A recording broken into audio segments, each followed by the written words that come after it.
Turn the lights back on. Wow. Retro electro tech. When real audio ruled the world.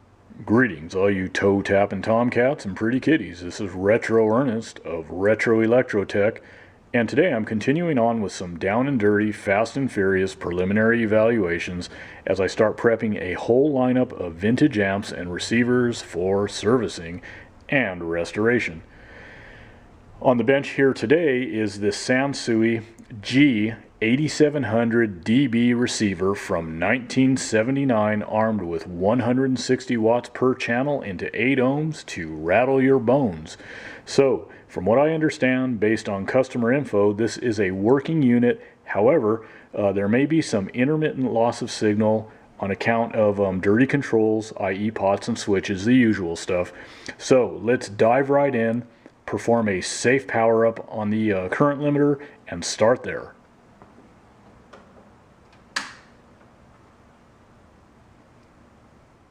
Okay, so the lights are on. Everything is looking good so far. I'm going to let this sit on the DBT, that is dim bulb tester, for a little bit, and if everything behaves, we'll move forward and check the speaker outs to be certain there's no dangerous DC levels present, and we'll go from there. Everything is looking good, by the way, on the dim bulb tester. I just have a nice mellow glow of the filament. So again, I will be back. Now here we are inside this big old bruiser, and I will talk about the innards more later when I start getting into that. That's not the purpose of this video right now. Everything actually looks good in here based on what I can see so far, I will say that. But very, very, very dirty. In fact, I will draw you a little happy face on the transformer here, okay?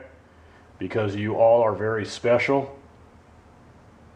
So there you go. Here's a nice big piece of nasty fuzz for you. So there's a nice happy face for you guys, just to give you an idea of just how dirty it is. So this has been sitting for maybe about 20 minutes, 25 minutes, something like that. And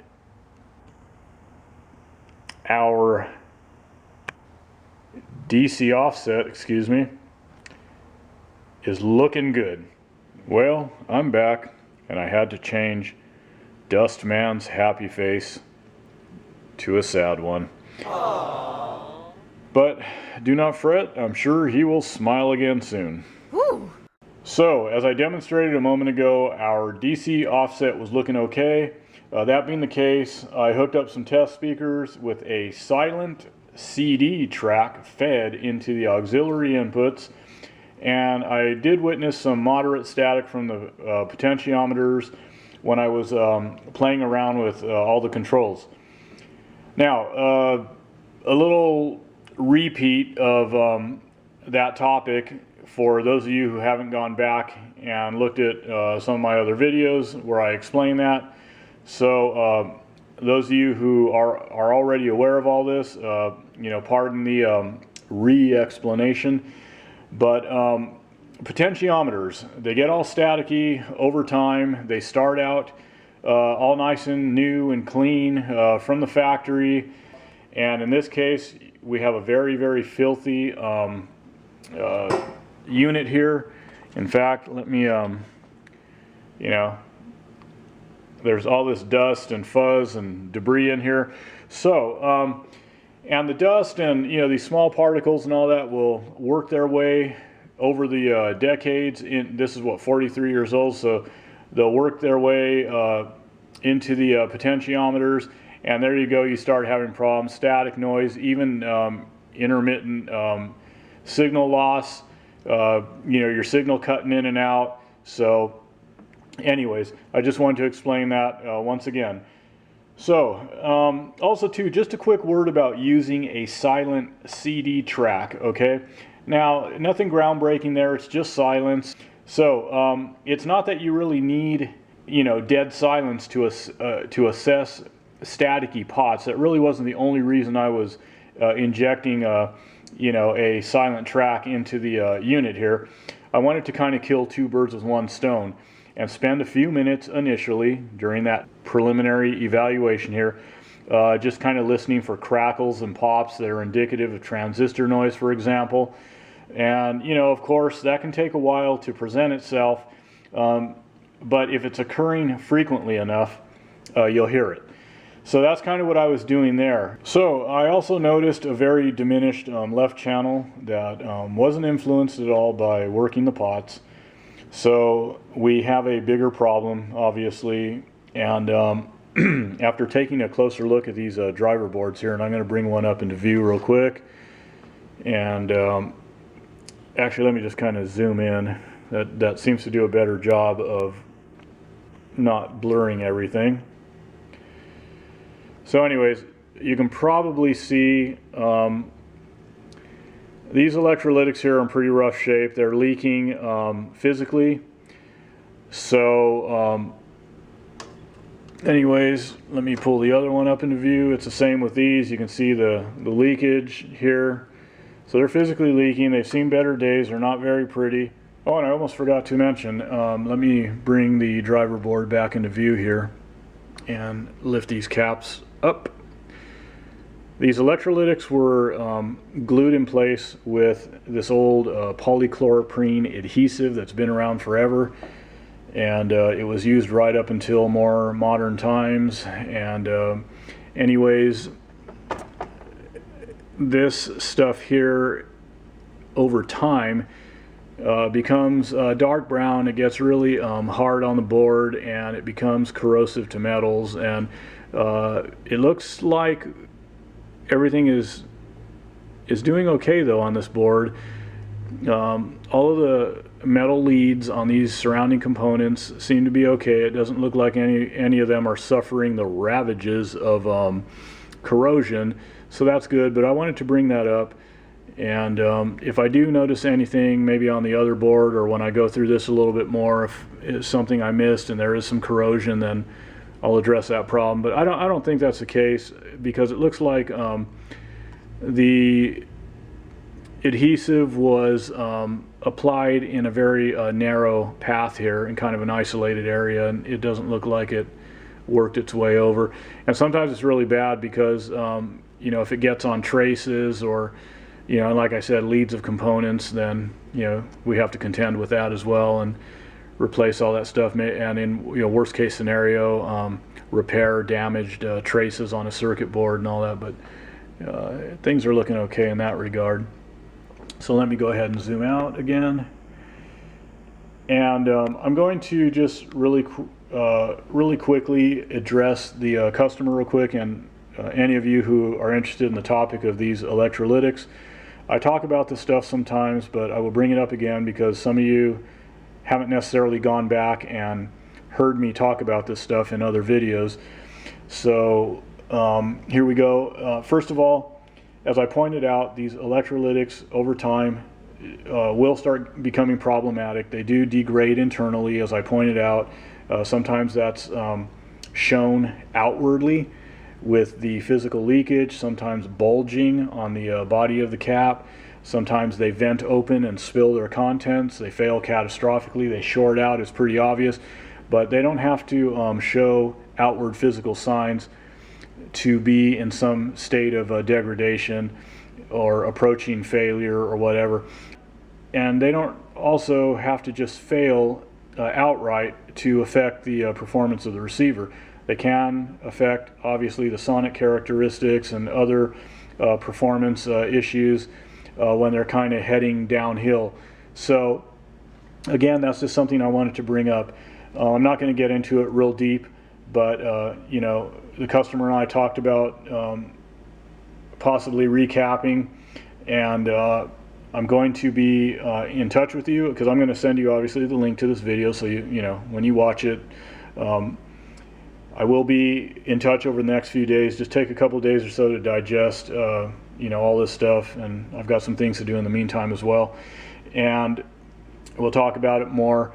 But I think at the very least, even if we don't perform a full electrolytic recap in this entire unit, at the very least it would be ideal to address the power supplies the bigger caps, the main filters, and all the power supply electrolytics, and these driver boards, and that would be a really good place to start to bring up the reliability factor of this piece of equipment and avoid some serious failures, because I bring this up with the power supplies and drivers and all that, because these are the areas inside of equipment that have the most demand, electrically speaking, placed on them, the higher current demands and all that.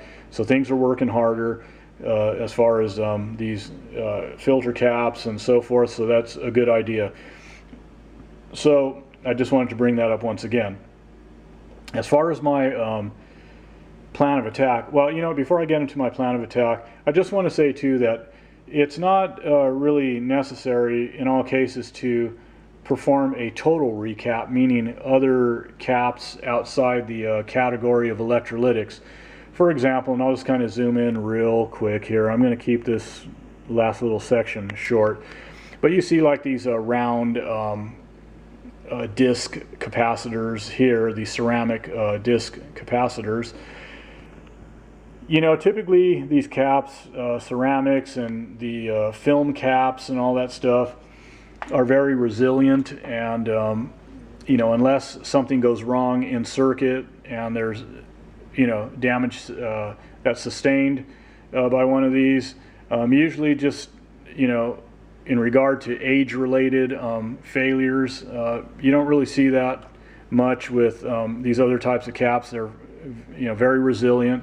There are other components in equipment that will drift out of its tolerance ratings, like resistors. Those should be checked, especially when I go through and start checking voltages. If something isn't right, a lot of times we have to start looking at resistors and all that stuff in the area of the circuit that we're examining and all that. But and transistors too, of course, they do start to get leaky, and they'll get a little noisy and start kind of you hear some hissing sometimes, some little crackles and pops, whatever.